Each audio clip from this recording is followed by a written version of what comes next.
information. And it's also, before even going to anything, promoting his book. Tell us a bit about the book, sir. Yes, sir. Reggae My Life Is a book that I put together. I worked on it for 20 years, but when the COVID popped in, I decided to use that opportunity to really push it and carry it to the end. And I'm telling you, it's a book, I'm proud of it because it has a lot of stories about most of the artists that I've worked with. I've highlighted a lot of things about them, the tours. I even include some of the mistakes and the errors that some of them make, because if you don't do that, the young ones will come and make the same mistake. So I talk about some of those things. I didn't get to nobody's personal life though, because I know nobody would want that. But it's very interesting. It has created a lot of attention on an international scale, which I'm very proud of, to the fact that I am putting together a tour now for next year, but I'm going to do a preview in October at the Peter Tosh Symposium, and it's going to title Reggae My Life Is Setting the Record Straight. And then Reggae My Life is a play on the Peter Tosh song, Reggae My Life. My life is, because that's how I actually arrived. I could have said my life is reggae. Which is what I'm talking about. But Peter Tosh had a song said Reggae My Life Is. And I said, Reggae My Life Is. And it is so many things, right? So I decided that I'm just going to do a world tour, and I'm going to use a lot of the artists who are in the book in different regions, not the same one throughout the entire tour. For Europe, one set, for the US, one set, for South America, one set. So I give everybody an opportunity to perform and be a part of it. So and what different shows, like yes, we have the Slide Down Bar and the Revolutionaries Band, right, which is what we used to launch the book in Rotterdam, right, when we launched the book in front of 20,000 people. Germany. Right, in Spain. Yes. Right, and then the next day we had the Reggae University, which was viewed by over 3 million people. This was the first time people in Spain said that they've ever seen a book being launched on stage in front of 20,000 people. But I specially selected that, right, because I wanted to do something special to bring attention to the book. Because the book, really, I'm very proud of it, because all the artists that I've worked with are mentioned inside it. I'm proud of it too. Yeah, me right. And almost everybody that I've worked with is acknowledged inside of it.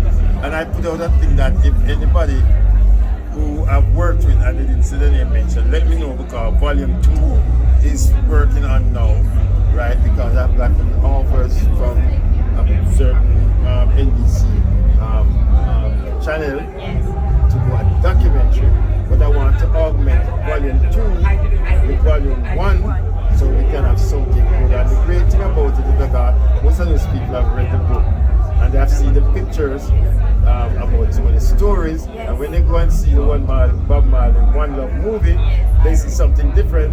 But when they see the real stuff inside here with the stories and the pictures to prove the stuff, then everybody say different things and so on. Peter Tosh, 80th anniversary, 80th birthday will be in October. And there's a big celebration planned for Belmont. Yeah. What are your thoughts on that? Will you be there? Well, I've heard, I've not been contacted, but I've heard that there are plans for the 80th anniversary in Belmont. I know last year when they had that celebration, after leaving Songfest, I drove by there to visit the place and see, and there was a lot of work needed to be done. And I informed everybody, and they painted over the mausoleum. Beautiful. Yes, and fixed the gate. There was a lot of things. I was disappointed when I saw it last year, and I made a talk about it, and they made a great effort. The guy that lived across the road here, it was one of Peter's good friends. He was the one who organized that whole thing last year, right? And I saw one of the cousins that you spoke to. Yes, Donovan. You spoke to, and he spoke highly, of me, which I was very proud of.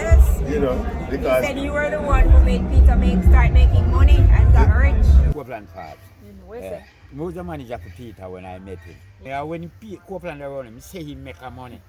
Yeah, Mr. Peter can drive in Gold one in BMW, and them thing they have 2 nice women in a town. upstairs, downstairs. Exactly, you know, because I'm the one, that house that he had killed, I was the one that get that house for him.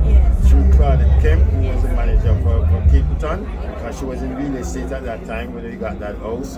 You know, I was the one that took him to Swaziland, right, when they had that celebration last year. Pity I couldn't be there because I asked for a little time to talk about my book and Peter in 5 minutes, and I was denied it. And I just said, if I'm just coming here to sit down, it don't make any sense. You know, because I mean, the two events that was really done last year to reopen the museum, I was involved in the opening of the museum.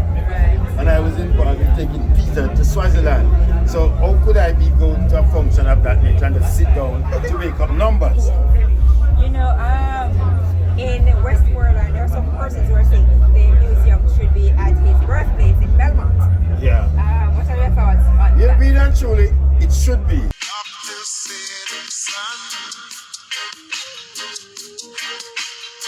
You have a Reggae My Life.